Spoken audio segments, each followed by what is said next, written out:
Assalamualaikum warahmatullahi taala wabarakatuh. InsyaAllah today me and my roommates will be presenting the topic induction. InsyaAllah.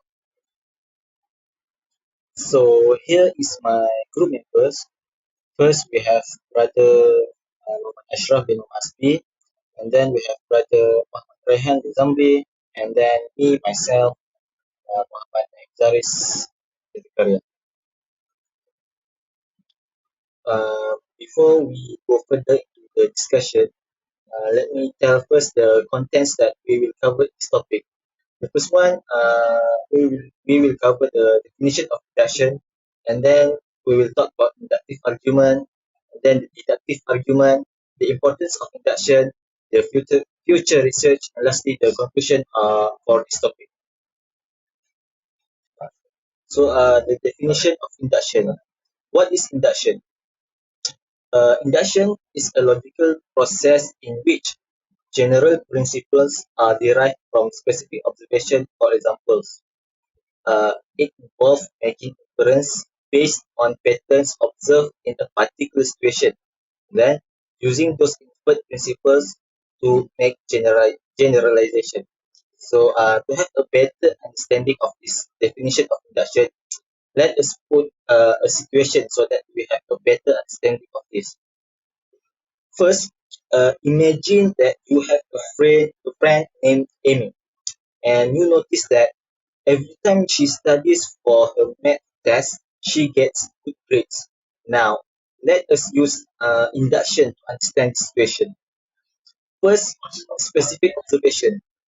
Every time Amy studies for math, she gets good grades. And now we come up with the inference, which is from the observation before. You might think, when Amy puts efforts into studying for maths, she does well.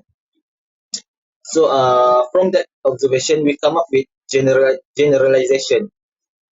Now, you might make a broader statement or guess based on what you have observed. You could say that if students study hard, they are likely to get good grades.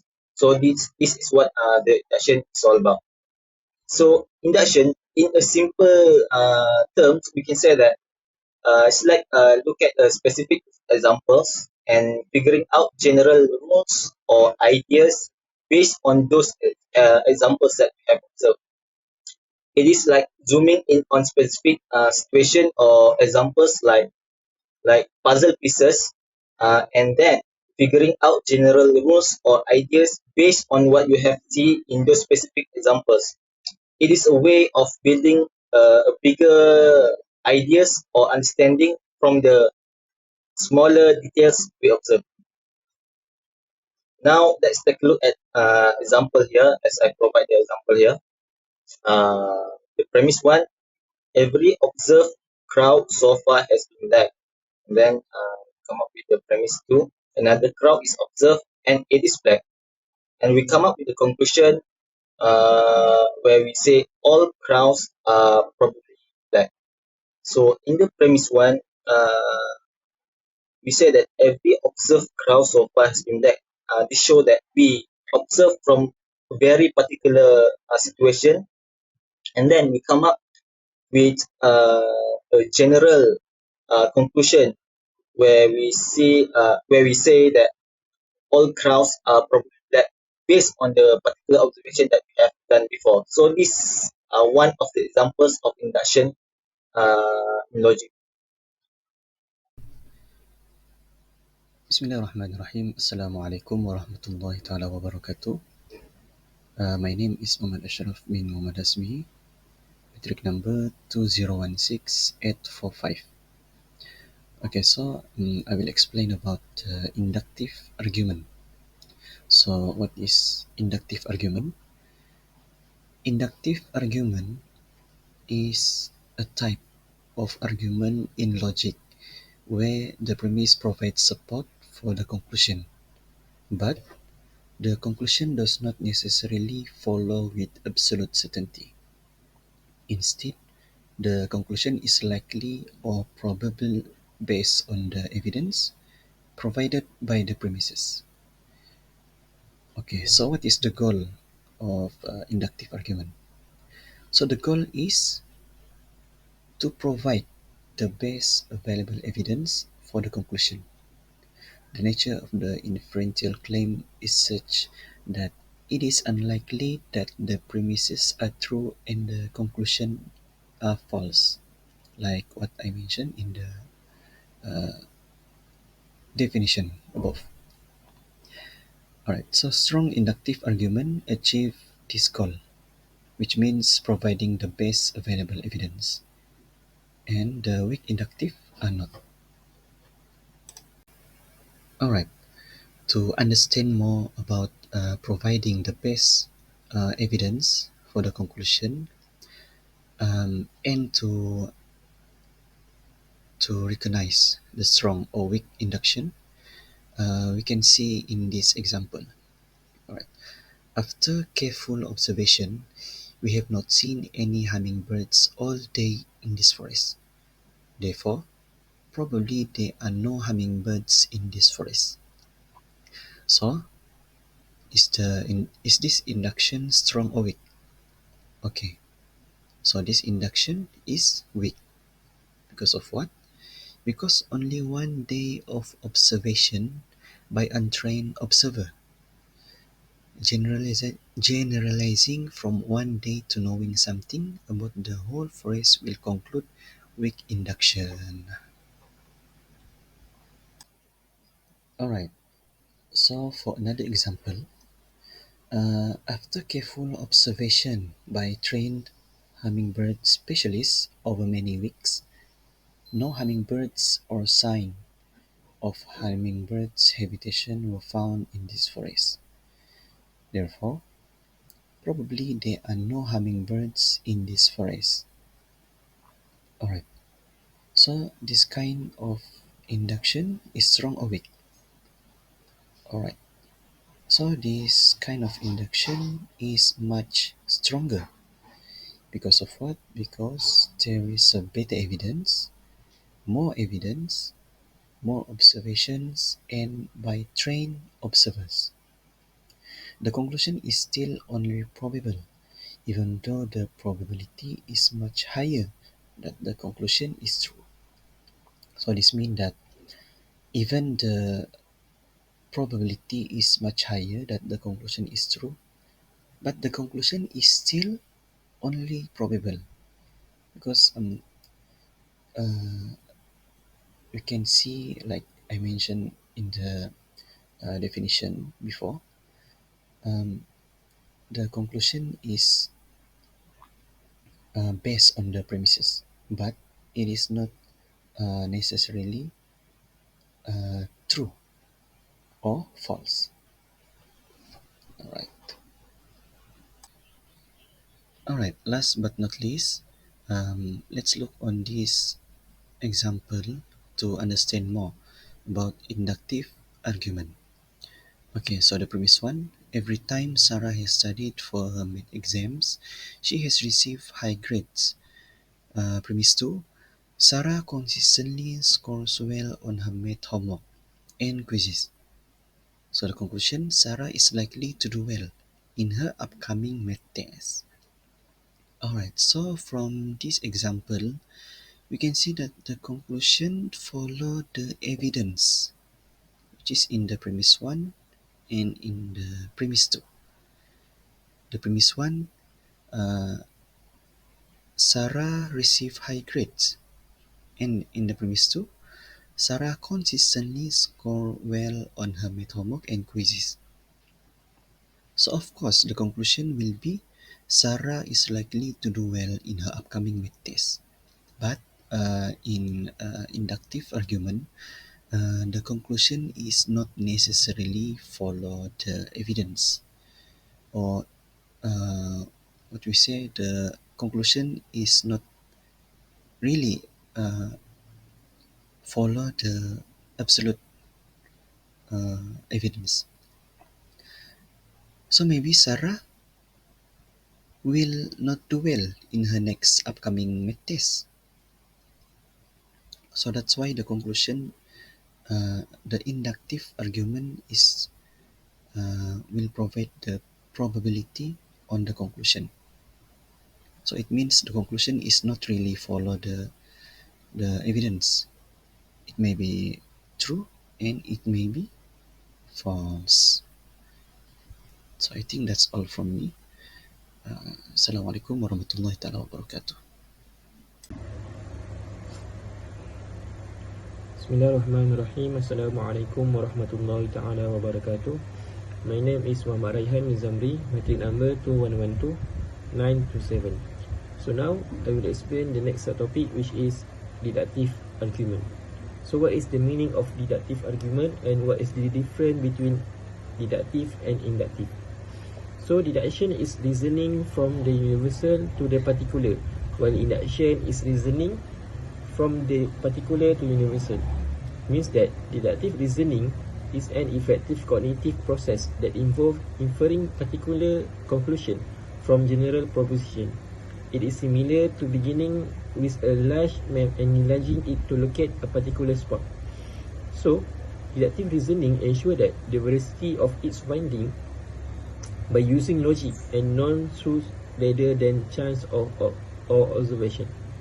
So, in deductive argument, we can see that the premise of deduction, since they must include at least one universal premise, not all known by sense experience, since sense experience knows only particular, not universal. So now we go to the example. So basically, induction gives us general statement, principle and prediction based on what we know so far. With deduction, we apply these principles to any experiences. It helps us to make sense of them and give us some information about them. For example, here there is a story that I ate some grilled liver. It tastes like boots. Later I eat again. It still tastes like boots. So I conclude that through induction that grilled liver always tastes like boots. The following week I am at a friend's house and he served me a plate of liver. I groaned inside. This is going to taste like wood, I think certainly. Now, how can I know something about a meal that I have not yet touched? So the answer is through deduction. I have drawn conclusion about liver in general, and now whenever I see liver on the menu, I assume that it must have all the qualities that I have discovered in liver. The premises to an inductive argument may be all true, but the conclusion, however reasonable, be wrong. However, deductive reasoning produces conclusions that are true of necessity if the premises are true. So now we move to the second example. So here we have premise 1, all cats are mammal. Premise 2, my pet is a cat, and conclusion, therefore my pet is a mammal. So in this example, the first premise is a general statement about the category of the cat. The second premise applies this general statement to a specific case, my pet. By logical deduction, we can conclude that my pet must be a mammal. While deductive reasoning is powerful, it is important to remember that its reliability depends on the truth of its premises. If the premises are false or inaccurate, the conclusion could be also false. Additionally, deductive reasoning may not be suitable for situations where uncertainty or probability is involved. So next, moving on to the importance of induction. Induction plays a crucial role in logic as it allows us to make generalization and draw conclusion from specific observation. It complements deductive reasoning, which involves drawing conclusion based on established rules and premises. So the first importance is making prediction. Induction enables us to make prediction about future events or occurrence based on past experience. For example, here, if you are observed that it always rains after a certain types of cloud formation, you might use induction to predict rain when you see those clouds again. So next, learning and problem solving. Induction is essential for learning from experiences and adapting to new situations. We use inductive reasoning to identify patterns make connections and draw conclusions, which helps us solve problems and make decisions in various aspects of life. So now we move to the suggestion for future research. So here we provide one suggestion for future research about induction regarding the application and interdisciplinary integration. So in this research, the researcher need to apply formal models of induction to real-world problems. For example, can inductive logic be used to improve machine learning algorithm, decision making under uncertainty, or scientific discovery? Other than that, promote interdisciplinary collaboration. Can insight from psychology, cognitive science, neuroscience, and artificial intelligence (AI) be combined to develop a deeper understanding of human and machine inductive reasoning? So these are a few suggestions, and many exciting avenues remain unexplored in the field of inductive logic. By delving deeper into its theoretical foundation, practical application, and underlying challenges, future research has the potential to significantly advance our understanding of how we learn, reason, and make sense of the world around us. So, Alhamdulillah, we already reached the conclusion for this presentation. So, what we can conclude from this topic is that first, induction is important for forming hypotheses or making predictions or building a broader understanding of the world by generalizing from specific instances. So, as I said in the definition before this, in induction, we come up with a particular situation or evidence or ideas, and then from that particular or specific situation, we come up with more general ideas for making the hypothesis or prediction or etc. etc. So next, induction starts with specific examples and builds general ideas based on them, as I mentioned before, as I explained before. While deduction begins with general principles and applies them to specific cases. So it is contradict with the induction itself, whereby the induction start from the particular and come up with general ideas, where which is contradict with deduction, where it comes we are from the general ideas first and come up with specific cases or ideas or hypotheses. And for deduction, it is more precise conclusions compared to the induction conclusions. But both are important in forming a conclusion in logic teaching. Alhamdulillah, we have finished presenting our topic today. I hope you all will get the benefits from our presentation today. Thank you for listening and watching our presentation. May Allah bless us all. Thank you and Assalamualaikum warahmatullahi wabarakatuh.